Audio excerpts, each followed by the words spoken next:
Hi, it's Natalie again. So today I feel inspired to post something that happened to me and kind of deals with the alternative medicine route. So I came from Colorado City, which is a very religious sect, polygamist sect. And so when I broke away from that religion, it was huge. It was terrifying. It was like facing the devil himself. It was all these fears coming up for me. But I knew it was the right choice. It was, it was shown to me that it was time. And so I had my husband, my current husband, which was my boyfriend at the time, come and help me move and leave that town. When I did that, though, I ended up in the emergency room the very, very next day. And nobody knew why or what happened, but I started passing out. My stomach started start swelling, and I would just start passing out. And I didn't have anybody. My family had completely disowned me at this point. And so my husband, my current husband, my boyfriend, it's actually kind of why I decided to marry him, because he was there for me when nobody else was. He took me into the emergency room and stayed with me while they tried to figure out what was wrong with me. I remember them trying to x-ray. I was in so much pain, I actually started hallucinating. And I started, I'm kind of a goofball. So I started cracking jokes nonstop at the doctors. And the doctors were like, maybe she needs to go to the mental institution. But anyways, they laid me down for the x-ray, and the blood, they think what was happening is that I was bleeding internally because I started screaming bloody murder because it was so painful, and I couldn't hold still because it felt like I was being stabbed over and over and over again inside my lungs. Anyways, so they think what was happening was the blood was going up behind my lungs because I was actually internally bleeding. They were a lower scale hospital, so it really kind of terrified them because I was screaming so much. Anyways, so the x-rays didn't go through, but they took a blood draw and they realized that my blood count was really, really low.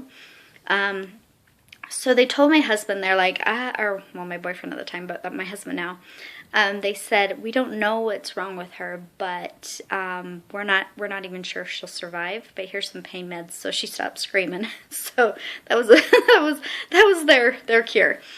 For the next year, I was in excruciating pain all the time.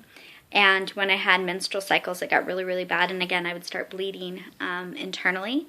And they tested my blood, and the closest thing they had for it, they couldn't ever diagnose me, but the closest thing they said was you kind of look like you have AIDS, but there's no way you have AIDS. I hadn't been sexually active with anybody other than my previous husband and my husband, and they were both virgins. So there was no way for me to actually have AIDS, but they were like, but they says that's what your body's kind of doing. It's like it's fighting AIDS. And so I'm like, okay, well, that's weird. But anyways, I survived. But what had happened was I ended up getting pregnant, and I was deathly sick the entire pregnancy. And again, they couldn't figure out why. I was so sick, but I was deathly sick. And when she was born healthy. But by 6 weeks, she stopped moving herself. Her legs would just go limp and her arms went limp. And they ended up diagnosing her with something called spinal muscular atrophy, which there's a lot of logistics into it.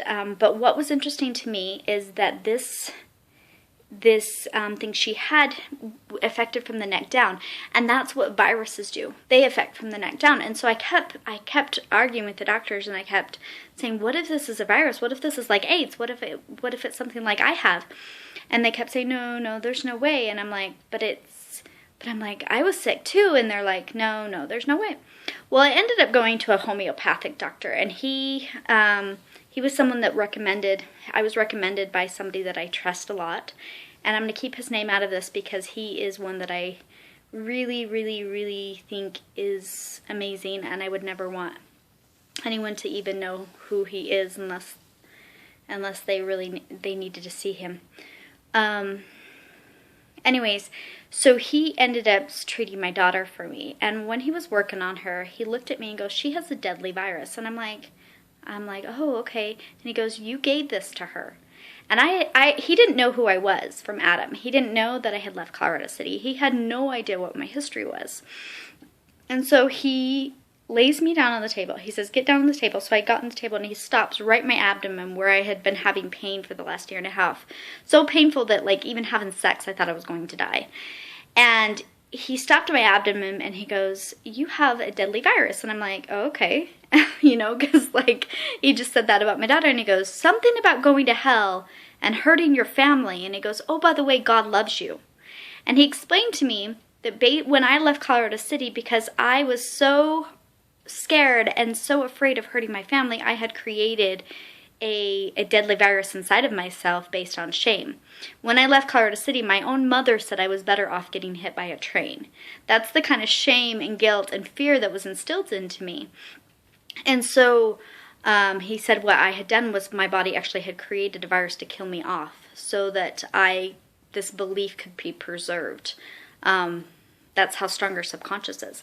Anyway, so he treated me, and I actually was better by the next day. I have never had pain since. He treated my daughter, and she actually, my son's going to be coming in 2 seconds. She actually started getting better. She started getting stronger. She started moving her hands. She screamed that whole night. She had never screamed like that, but it was like she could start feeling her nerves again, and she could feel hands, and she cried all night long. And then next morning, she could open her hands like this, and she started being able to lift her head. And we have videos of her getting better constantly. But what had happened, and this is something you need to understand too, if you have a contract before you come here to pass away, so you decided, I'm going to come to Earth and I'm going to live 2 or 3 years or whatever, and then I'm going to go home. It doesn't matter what you do or anybody does for you, you're going to go. And that's what I learned with my daughter, and it was a very hard lesson to learn as a spiritual healer, and she opened up so many of my gifts. But the truth is if you're not meant to stay, you won't. And if you're not meant to be cured, you won't. But so in this case, I was cured instantly. She was made better. And then what happened was that she got RSV, and we treated her, and she was actually ready to come home. I had been using homeopathics on her. She actually went through RSV beautifully. The doctor told me there was no way in a million years that was possible, and then he saw her do it, and he took me aside. A doctor took me aside. He says, I don't know what you're doing. He says, but I've never seen an SMA baby be able to do what this baby's doing. He's like, don't stop. Just keep doing it. Well, she ended up getting septic shock, which kills 60% of healthy people. And this is a baby with SMA. She got septic shock, got brain damage. She didn't have oxygen for an hour. Like, they couldn't get oxygen to her for like an hour and a half. Like, her vitals they ended up jabbing something into her skull because her blood vessels were fusing out. Anyway, so she ended up with severe brain damage. She still survived. We were able to continue to treat her and love her for an entire 2 more years after this episode. And we defied the odds over and over and over and over and over again. And then when it was time for her to go, she sent me another little girl in her place. So it's a beautiful story of healing. But she ended up passing on. But when this doctor treated her with the homeopathic, she actually started getting better. So my belief in homeopathics is skyrocketed. Now, I don't think you should go out and just get some random homeopathic. I think you need to get a doctor who actually knows what they're doing, and treat it that way. But it is amazing for viruses, because unfortunately the hospitals at this current time can't diagnose them or can't see them, and as much, but they are, and even if they see them, they don't know how to treat them. So homeopathics had that ability. So I just want to put this out there. This is a alternative option for anyone who's dealing with anything of this sort. And I hope this is helpful. And I hope you have a fantastic day.